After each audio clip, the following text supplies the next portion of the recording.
हिंदू धर्म में एकादशी के व्रत का बहुत महत्व है।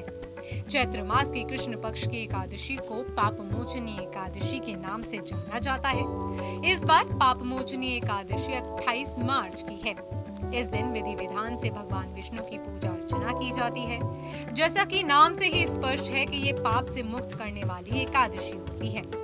कहा जाता है कि इस एकादशी का व्रत रखकर लोग सभी पाप, यहाँ तक कि ब्रह्म हत्या जैसे महापाप से भी मुक्त हो सकते हैं। माना जाता है कि जो लोग इस दिन व्रत नहीं रख सकते, वो अगर नारायण का श्रद्धा के साथ पूजन करके इस व्रत की कथा को पढ़ें या सुने, तो इससे भी उनके तमाम पापों का अंत हो जाता है और उन्हें 1000 गोदान के बराबर पुण्य की प्राप्ति होती है। तो चलिए आपको पापमोचनी एकादशी की पूजा विधि, व्रत कथा के बारे में बताते हैं।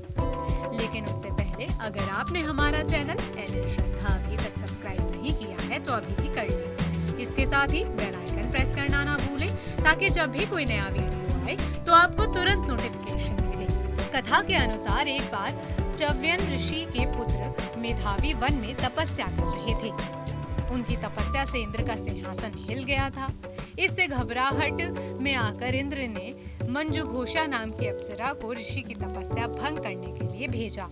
अप्सरा की खूबसूरती ने ऋषि को प्रभावित कर दिया और ऋषि ने अपनी तपस्या भंग कर दी। इसके बाद ऋषि उसी अप्सरा के साथ रहने लगे। कुछ समय बाद ही मंजुघोषा ने ऋषि से स्वर्ग वापसी की आज्ञा मांगी।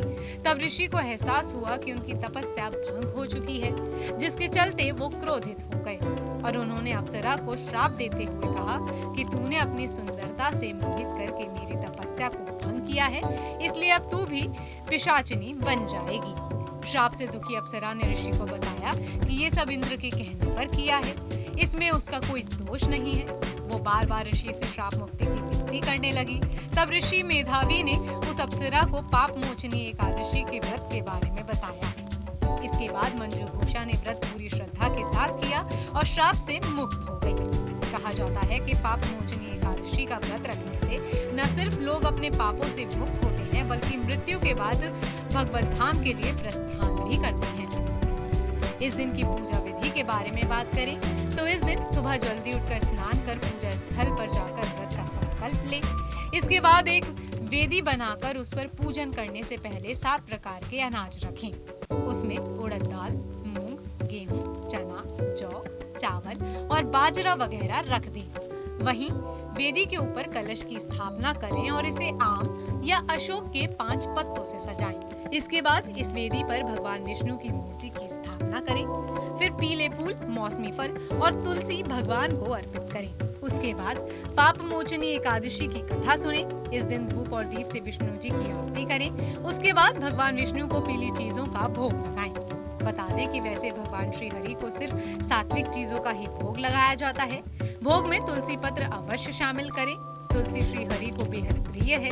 बिना तुलसी के भगवान विष्णु भोग ग्रहण नहीं करते। इस दिन जरूरतमंदों को भोजन या जरूरी सामान दान करें।